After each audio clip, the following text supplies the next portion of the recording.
Baiklah teman-teman, kita bertemu lagi di modul listrik kapal. Ya, umumnya orang-orang awam takut dengan listrik, apalagi masinis juga takut. Wah, jadilah keahlian ini memang dimiliki oleh ahli listrik atau electrician yang akhirnya memang khusus bagi seorang perwira menangani kelistrikan di kapal. Dia bertanggung jawab listrik dari haluan sampai buritan, dari anjungan sampai kamar mesin paling bawah.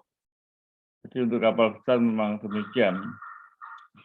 Nah, di sini kita bisa melihat alat navigasi ini pun juga dirawat oleh electrician. Jika ada kendala, kapten dan para mualim ada yang bisa, ada yang nggak bisa menangani hal ini. Kalau dulu ada markonis atau radio besar, beliau yang menjaga alat navigasi ini.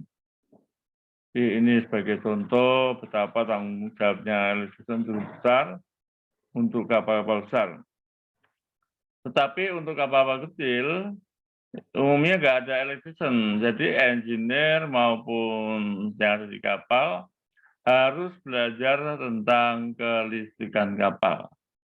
Mari kita masuk di sesi modul kelima. Ya.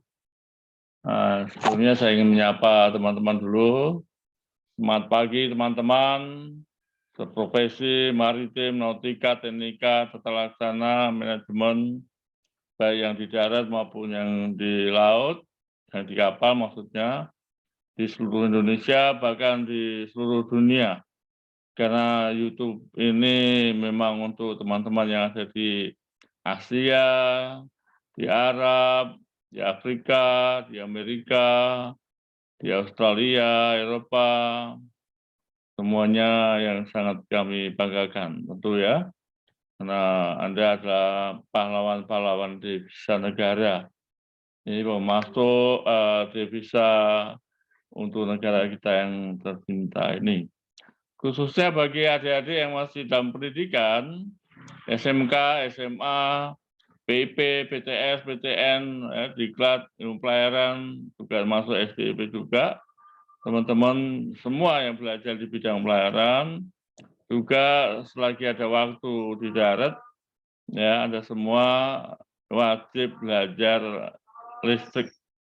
Ya, bahkan teman-teman yang nautika pun ada yang belajar listrik. Nah, inilah yang menjadi tanggung jawab bersama diri kita, karena juga banyak ahli nautika yang mengenal listrik. Kami ucapkan selamat pagi yang saat ini di mana di Eropa mungkin ya. Selamat siang, selamat sore, selamat malam. Yang nggak bisa kami sebutkan satu-satu. Assalamualaikum warahmatullahi wabarakatuh. Salam sehat, sukses, sejahtera.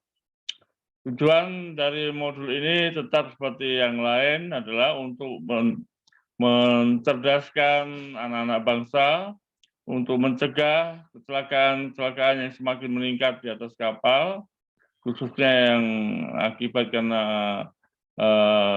listrik di kapal, dan manajemen harus peduli, bertanggung jawab kepada teman-teman yang profesi menangani kelistrikan kapal. Ya. Baik ya, hari ini saya sudah membuat bedah buku sampai yang 10, ya bisa dilihat dari atas sampai bawah. Tentu kami bacakan satu persatu. Saat ini adalah tentang buku yang ke-10, teknik kelistrikan kapal. Nanti berikutnya ada perawatan, merangkap zat bantu, tim kontrol kapal, asuransi maritim dan maritim, bahkan kamus maritim pun kami berlima membuat kamus untuk membantu memudahkan teman-teman yang di kapal memahami istilah-istilah pelayaran dan kemaritiman. Baik, kita lihat teman-teman buku listrik. Ini saya buat, ya saya mengataskan nama saya sendiri, karena memang saya buat atas permintaan dari Diklat BP3IP resmi, mana pada saat itu akan melahirkan training ETO, Electric Technical Officer, dan buku listrik nggak ada. Jangankan buku listrik ya, buku yang lain pun nggak ada ya, banyak yang nggak ada. Karena buku teknik yang saya punya, saya yang tulis mulai dari ATT 5, 4 buku, ATT 4, 3, 2, 1. Jadi kurang lebih ada 20 buku yang penulisnya saya sendiri, dipakai di Diklat Podomoro ya. Tapi sayangnya setelah ada pandemi malah buku tersebut tidak beredar lagi. Jadi mulai tahun 2004 saya menerbitkan buku, dan tahun 2019 dan 2020, ya 2020 sudah nggak ada lagi. Tidak dibagikan kepada PASIS. Ya, ini baik yang lain-lain, saya juga sebagai penulis buku, sebagai dosen, merasa prihatin. Ya. Bukan sedih, tapi prihatin ya. Sebaiknya buku-buku yang sudah ditulis ini menjadi alat bantu untuk profesi Anda semua. Ini sebagai contoh, yang dibagikan ke seluruh Indonesia adalah teknik kelistrikan untuk ATT 4 dan 3. Ya, 4, 3 pun belum tentu menguasai teknik kelistrikan kapal yang diwajibkan untuk kelas 3. Yang hitam ini ya, teknik kelistrikan kapal. Yang biru ada untuk ATT 3 atau sarjana muda ya. Nah, ini juga belum tentu, banyak sekali, maaf kata, para sarjana teknik mesin atau listrik yang belum memahami hal ini. Itu gambar belakangnya adalah isi dari buku tersebut. Dan kemudian yang di merah-merah 2 ini, itu yang resmi dibagikan untuk PASIS di BP3IP. Dan sekarang mulai tahun 2020, ini masuk tahun ketiga, teman-teman nggak mendapatkan buku itu. Padahal buku itu sangat amat luar biasa murah. Kira-kira dengan istilah apa ya? 2 bungkus puntung rokok pun jadi. Saya harus berbicara begini karena tidak seimbang dengan manfaatnya. Ya. Tanpa manfaat buku-buku ajar, ya tentu keahlian, kepandaian, pengalaman, pengetahuan teman-teman yang profesi tentang kelistrikan tetap naik, hanya lambat. Ya. Karena ada pepatah mengatakan, kalau ingin sukses, pertama bergaul dengan orang yang sukses supaya termotivasi. Yang kedua adalah membaca buku sesuai dengan profesinya. 5 tahun berikutnya dapat dipastikan akan berubah, meningkat sesuai cita-citanya, gitu ya. Yang paling pinggir adalah sistem kontrol, nanti juga akan kami bedah tentu pada sisi yang berikutnya. Entah bulan depan ya, tetap kami bedah karena ini gabungan dari 3 penulis dosen dari STB masuk saya ya. Kita lanjutkan. Baik, bedah buku Profesi Maritim Teknik Kelistrikan Kapal modul 5. Tentu kami harapkan dukungan Anda sangat berarti, terutama jangan lupa silakan tekan tombol subscribe agar pada waktu kami upload buku yang baru, Anda segera mendapat informasi. Tanda like ya, dan bila ingin berbagi pengalaman, tentu berikan juga kepada teman-teman, anak buah Anda ya, entah teman sejawat, teman seprofesi, khususnya bagi para masinis, bisa berbagi kepada electrician bisa berbagi kepada grup electrician. Ini ya, intinya yang kami sampaikan dari semua buku pelajar itu adalah bagaimana kita bertanggung jawab supaya kapal harus layak laut. Itu regulasinya lengkap dari IMO ya, yang memiliki 5 komite, legal komite, teknik komite, kemudian safety marine komite, environment protection komite, dan fasilitas komite. Dan yang bertanggung jawab menurut kacamata saya atau pengamatan saya yang lebih dari 40 tahun berkecimpung di dunia perkapalan, yang pertama adalah pemilik kapal. Ya, pemilik kapal sepenuhnya pemilik aset sampai menjadi besi tua, up, scrap, dan seterusnya. Ini kalau kita terjemahkan mungkin perlu waktu 1 hari kali ya. Biro klasifikasi itu membuat kapal sesuai standar regulasi komite-komite IMO tersebut. Ya, dia menjaga kondisi kapal dari tahun ke tahun sampai minimum 25 tahun.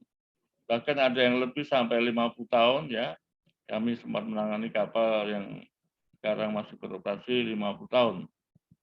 Yang ketiga adalah kepala otoritas pelabuhan atau bandar atau port control officer atau regulator, yaitu pemerintah. Ya, mohon maaf nih pejabat-pejabat yang berkaitan dengan perkapalan, jadi tidak hanya bicara, beliau juga harus ahli. Paling tidak memiliki 2 staf nautika dan staf teknika. Ya.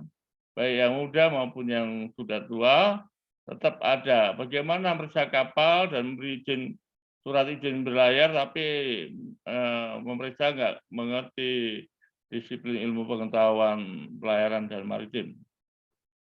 Yang keempat adalah pemilik muatan dan keagenan penumpang kapal niaga.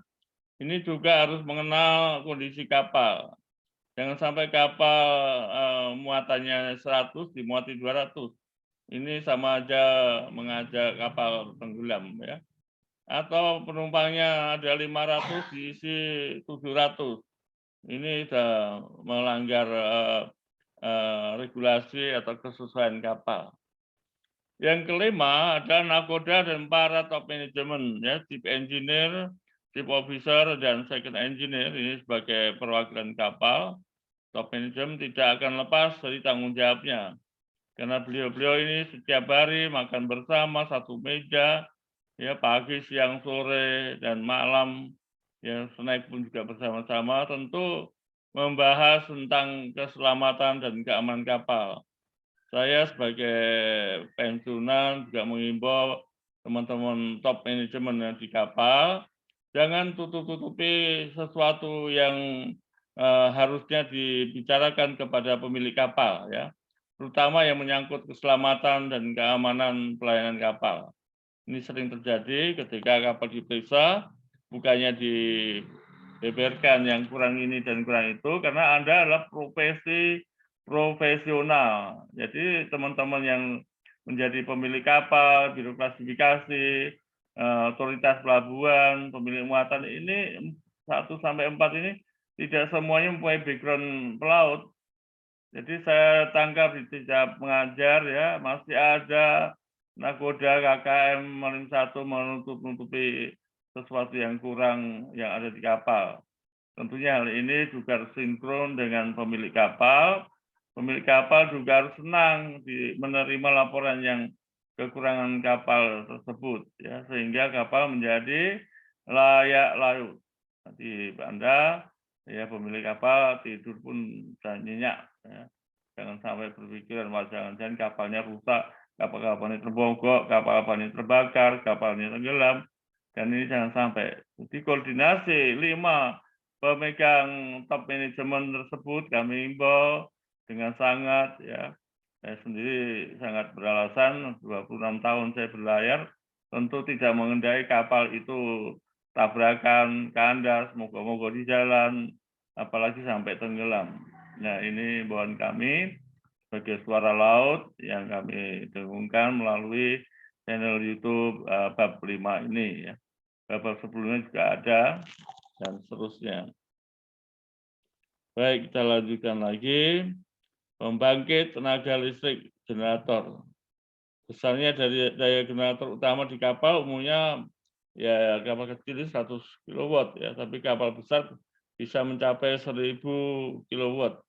Saya nggak menjelaskan detail karena Anda semua bisa membacanya secara santai sambil ngopi, sambil tiduran, sambil di ruang recreation, atau mungkin sambil di ruang makan juga bisa agar didengarin oleh teman-teman yang lain. Ya. Instalasi listrik bagian dek. Nah, di sini berapa puluh ini channel-channel relay-relay untuk handling kargo ya. Saya ini sangat concern melihat begini, memang harus ada tenaga ahli khusus tentang kelistrikan kapal. Karena ini juga membuat potensi tergendalanya bongkar muat kapal, juga kebakaran-kebakaran kecil maupun besar di atas kapal. Ya, karena listrik itu memiliki sumber panas yang sangat besar. Ya, saya harapkan teman-teman semua ya, baik nautika, teknika maupun jurusan lain kalau memang berminat tentang listrik ya kita pelajari, ada bukunya, juga baik manual instruction book, juga ada buku-buku listrik yang kami sebarluaskan ya. Saya melihat di toko buku manapun buku listrik tentang kapal nggak ada ya. Maaf kata toko buku yang terkenal di Indonesia untuk teman-teman tahu ya toko buku apa, dan di dalamnya seluruhnya di Jakarta nggak ada, berarti seluruh Indonesia hampir nggak ada. Jadi ini adalah buku spesifik yang bisa Anda dapatkan dari penerbit ini, juga beberapa perpustakaan sekolah-sekolah yang besar, sekolah pelayaran besar ya. Nah ini beda dengan kelistrikan yang ada di darat. Jadi insinyur listrik ya tidak mempelajari ini, walaupun beliau-beliau bisa juga mempelajari kelistrikan kapal, tapi teorinya secara detail tidak dipelajari. Ya. Sebuah generator listrik darurat. Nah, ini persyaratan mutlak ya apabila terjadi kondisi blackout dan terkendala di 2 atau 3 generator, maka di kapal itu disyaratkan harus ada generator listrik darurat yang independen. Ya. Jadi bisa dijalankan sendiri ketika kapal blackout baik di tengah laut maupun pada saat kapal dock. Ya. Prinsip-prinsip kerja generator dan seterusnya, teman-teman bisa membacanya dengan baik. Ya, ini prinsip kerja generator juga Anda bisa melihat dari gambar ini ya antara rotor dengan stator ya. Cara kerjanya dia akan berputar, jarak rotor stator itu dekat sekali. Dan apabila ball bearingnya sudah keadaan berbunyi-bunyi nggak normal ya diganti ya, daripada nanti rotor stator terbakar. Terbakarnya sesuatu yang ada di kapal, apabila di dekat situ ada barang-barang yang mudah terbakar, maka inilah salah satu sumber kebakaran kapal. Saya bertanya ke kelas-kelas ya, setiap tahun mungkin lebih 10 kelas, tidak ada yang kepingin seorang pun kapalnya terbakar. Itu yang di atas kapal ya. Jadi dari nakoda, KKM, tidak ada seorang pun yang kepingin kapalnya terbakar. Tetapi teman-teman yang ada di darat pasti masih berpikir, karena kapal diasuransikan, jadi ya mungkin mikir 5 menit, nah biarin ya, orang-orangnya pun diasuransikan, ya memang gua pikirin ya di darat itu hampir keadaan emergensi jarang terjadi ya. Saya 16 tahun di kantor kira-kira begitulah kondisinya, pulang kantor jam kantor ya sudah bobo ya. Kalau di kapal nggak bisa begitu. Karena teman-teman yang di atas kapal beliau-beliau bekerja di atas pekerjaan. Di samping itu pertolongan pertama ya hanya dari kapal sendiri. Sudah banyak kapal-kapal yang mengalami kebakaran, pertolongan dari darat maaf kata terlambat dan sudah membawa korban. Ini yang perlu diwaspadai, terutama buat teman-teman yang di atas kapal. Ya, pastikan bahwa alat-alat pencegah darurat, emergensi dan lain-lain itu harus hidup dengan baik, ya sesuai regulasinya setiap minggu dijalankan, dilatih, dites dan seterusnya. Baik ya, ini teori-teori yang harus dipraktikkan ya untuk gaya gerak listrik ya, kemudian yang memiliki arus bolak-balik atau AC, Ini sangat berbahaya, tegangan tinggi, besarnya IMF yang ditimbulkan tergantung pada kekuatan daripada flux money tersebut dan harga per rate pada saat flux ini memotong gulungan-gulungan itu dan seterusnya. Ini kalau di kelas bisa kita jelaskan bersama-sama gambarnya. Ya. Oke, jatuhnya voltage, volt drop fase internal dari EZ terjadi karena impedance Z. Ini juga ya, induknya tentang ini harus dipelajari secara khusus tentang main switch breaker, main switchboard. Ini peralatan radio anjungan, teman-teman bisa lihat. Ini juga salah satu yang karena saya sendiri sebagai auditor, juga surveyor maupun inspektor, peralatan navigasi saya utamakan, jangan sampai ada satu pun yang tidak bekerja. Baik untuk pengukur kecepatan, kedalaman kapal, untuk ya semuanya ya, sehingga kami sebut satu ya, GPS dan lain-lain harus hidup baik. Karena tidak ada gunanya kalau tidak bekerja dengan baik. Jadi tolong yang kapal kecil, kapal besar, peralatan navigasi diusahakan dilaporkan kepada pemilik kapal dengan sebenar-benarnya. Apabila nggak bisa mengerjakan, ya usulkan untuk diperbaiki atau ganti baru. Jangan ditunda-tunda, kecuali kapalnya layup ya, tidak bekerja. Kalau kapal operasi, siapkanlah ini dengan benar. Ketika keterkaitan dasar dan IMF lagi ya, kami lompati aja, sebuah generator AC ya, yang praktis memiliki 3 rangkaian koil atau 3 fase. Ini juga tegangan tinggi yang berbahaya, cukup berbahaya. Ya, ini masih teori-teori kelistrikan, saya lompati aja, tetapi bagi teman-teman yang masih dalam tingkat belajar, ya sebaiknya rumus-rumus dasar ini dipelajari baik-baik. Besarnya nilai-nilai, kami kasih tanda merah supaya betul-betul dipelajari ya. Sudut, kemudian Kospi juga tentang kelistrikan. Ya, cari buku-buku ini di Gramedia atau toko, maaf kata saya sebut namanya, di toko-toko buku di kota-kota nggak ada. Ya. Jadi kalau mesin diesel ataupun ya diesel 2 tak, 4 tak, mungkin kita bisa belajar dari motor-motor yang ada di darat. Tapi kelistrikan kapal ini kami himbau semua dari KKM atau tip engineer sampai masinis semua, mandor dan semua ini bisa mempelajarinya dengan baik.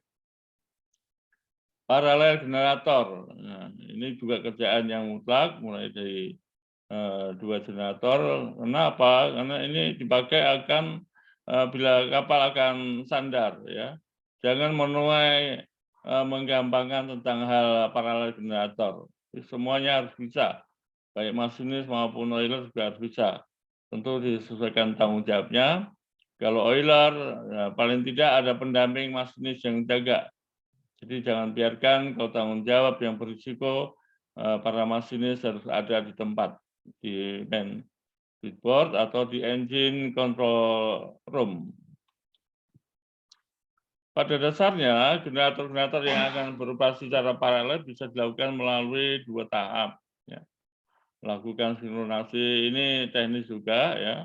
Kemudian baru membagi bebannya. Walaupun kelihatannya sederhana, tapi tetap harus mengikuti prosedur. Ya, sinkronasi ada yang belum sinkron dipaksakan untuk paralel itu dapat berakibat terbakarnya generator yang lemah.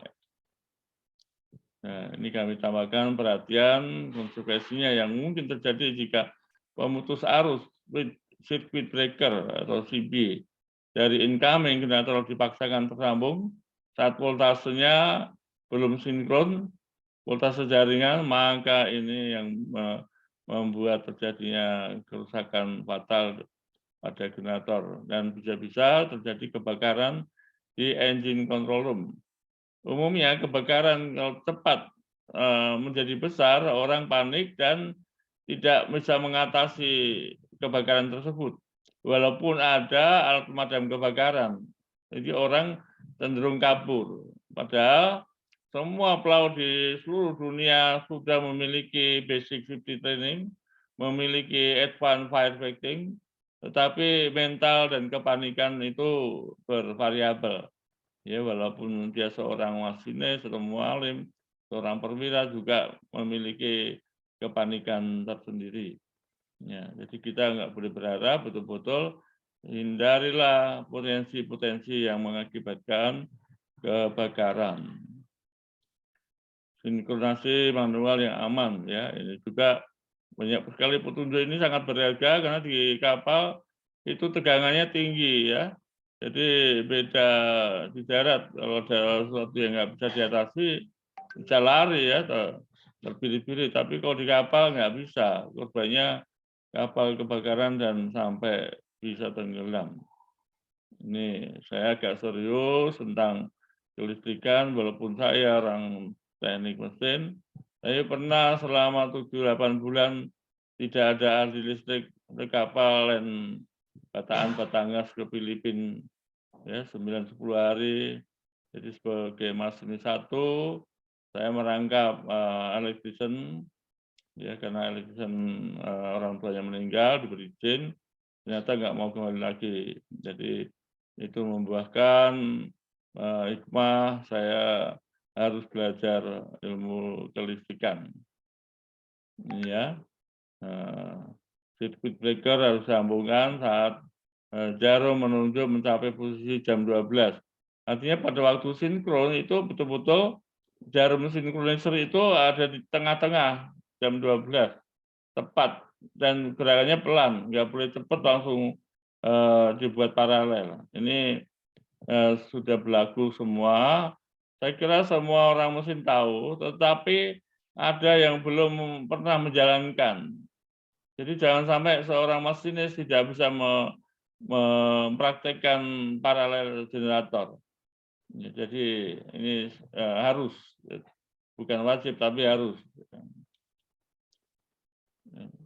Kita pelajari indikasinya, incoming generator, sinkroskop, ya, indikator-indikator sinkroskop modern, dan seterusnya. Sambil lompati aja sebagai pendukung, ini perlu dibaca ya. Jangan saya lompat, nanti Anda yang membaca ini ikut lompat juga. Ya, ini karena bukan untuk saya saja, ya sepenuhnya untuk teman-teman yang membutuhkan, teman-teman yang mau belajar kelistrikan, untuk teman-teman yang ingin menuju selamat ya, ya tidak ada salahnya mempelajari ilmu kelistrikan walaupun bukan bidangnya atau tanggung jawabnya. Metode dengan lampu-lampu yang meredup ini ya banyak ya paralel itu bisa melihat dengan lampu-lampu, bisa juga melihat digital dan banyak cara, ada 3 cara ya. Dan ini penting dipelajari, tidak susah ketika orang mau belajar. Kalau nggak mau belajar ya susah ya semua. Sinkron terus 3 lampu. Jadi bisa yang pakai lampu, ada bisa juga pakai jarum, ada yang bisa pakai digital. Sinkroskop dengan 3 lampu lebih banyak disukai karena menghasilkan perputaran nyala terang yang mengindikasikan apakah incoming generator berputar cepat atau searah jarum jam ya. Pastikan bahwa harus searah jarum jam. Gerakan 3 lampu itu atau yang pakai jarum harus arah ke kanan ya atau clockwise. Sinkronisasi yang benar terjadi bila lampu yang paling atas atau lampu utamanya memudar dan kedua lampu lainnya bersamaan menjadi terang. Ini ya sangat mudah, karena ada 3 cara. Nah, ini kita bisa melihat busbarnya, unit-unit dari sinkronus, ada pengamannya dan seterusnya. Tentu ini juga salut kepada beliau-beliau yang ahli listrik dan pembuat listrik. Ya, kita sebagai operator, sebagai yang mengoperasikan dan yang merawat, bukan pencipta, bukan pembuat. Nah, oke, running under load dan incomer, terusnya ya teman-teman supaya interest, karena ada gambar-gambar ini juga bisa dipelajari dengan baik. Jenis-jenis pusat tenaga listrik. Kami gambarkan pusat listrik tenaga diesel berarti listriknya dari tenaga diesel yang disambung ke generator ya atau alternator. Pusat listrik tenaga turbin uap untuk kapal-kapal yang menggunakan turbin uap ini penting juga ya. Ya, tetap dihubungkan dengan generator ya. Di PLTU yang menggunakan tenaga uap bertegangan tinggi tentu yang bisa melayani, kalau yang di Jakarta bisa melayani separuh Jawa Barat, ditambah dibantu yang ada di Merak ya, itu juga separuh Jawa Barat. Jadi lengkapnya suplai tenaga listrik di Jawa Barat dan DKI itu diambil dari Merak dan dari Tanjung Karang. Ini luar biasa. Jadi kalau lihat ilmu kelistrikan nggak ada habis-habisnya. Bahkan itu salah satu basic yang membuat menciptakan high tech sekarang ini. Ya, dari arus kuat menjadi arus lemah, yang adanya komputer dan seterusnya itu tentu basicnya dari arus kuat seperti ini. Pusat listrik tenaga gas, ya, tenaga turbin gas. Ini juga banyak. Kita mempunyai sumber-sumber alam yang luar biasa. Nah, kemudian energi panas di dalam perang pembakaran dan seterusnya. Kami sudah tayangkan di channel YouTube. Kalau tenaga uap di Charlie, kalau tenaga gas di Delta.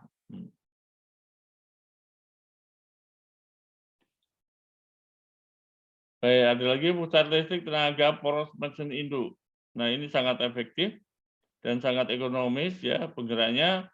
Dari mesin induk itu dipasang kopling lagi asnya untuk menggerakkan generator. Dan ini saya lihat juga ada di kapal kami ya yang di Sulawesi Tengah bagian timur di offshore itu kapalnya mempunyai generator tenaga mesin induk. Jadi kalau kita belayar misalnya dari Cilacap ke Kuwait ya, ke Arab sana sekitar 15 hari, pulang pergi 30 hari, itu generatornya bisa dikombin dengan mesin induk. Jadi kita hemat bahan bakar selama 1 bulan dengan menggabungkan generator listrik kepada poros singkol ya. Itu kalau ke ke Arab sana ya. Tapi kalau ke lain jauh lagi misalnya ke Amerika bisa 30 hari, alangkah keuntungan semakin besar. Jadi ini pengembangan dari satu buah generator. Kapal belayar dari Pangkalan Berandan Indonesia ke Tacoma Amerika. Ini kami alami tahun 78 ya, waktu kita di kapal samudra. Ya dulu Pertamina itu menjual minyaknya kayak jualan yang dipikul ke keliling kota ya. Tapi sekarang sudah tidak punya, sudah tidak ekspor lagi. Bahkan minyak kita masih ada yang diambil oleh negara-negara lain. Kita membeli lagi yang sudah masak. Yang mentah kita padahal sumbernya cukup untuk negara kita. Inilah alma mater atau ibu kandung saya di dalam profesi. Yang pertama D3 kami jalani di Semarang, ya dengan dapat beasiswa, ini satu karunia yang besar. Nah, saya juga keluarga pas-pasan ya, namanya keluarga ABRI atau anak kolong sebenarnya banyak. Tentu beasiswa itu menjadi sangat berharga. Yang kedua di STIP 10 tahun kemudian juga kami dapat beasiswa. Dan sebutan lagi kemudian tahun 97 di BPJIB mengambil masternya juga beasiswa. Ini bukan untuk sombong, bukan untuk apa-apa, untuk memotivasi teman-teman yang masih aktif di kapal supaya bersungguh-sungguhlah kita bekerja ya, utama dalam hal keselamatan kerja. Kalau dalam hal ilmu bisa bernegosiasi atau bergabung atau bermusyawarah dengan teman-teman sejawat. Ya, ini perlu kami tampilkan untuk memotivasi teman-teman yang masih aktif. Ya, kira-kira satu, jangan banyak-banyak ya, 30 detik atau setengah menit kita berpikir, sejenak, dan harapannya apa ya.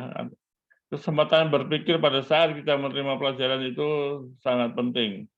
Bukan setelah lewat 1 jam mikir-mikir, nah itu perlu waktu, perlu energi yang banyak. Jadi apa yang kita dapatkan, ya tentu kata orang bijak, ada responsif, ya ujungnya nanti menjadi responsibility atau tanggung jawab. Dukungan Anda sangat berarti ya.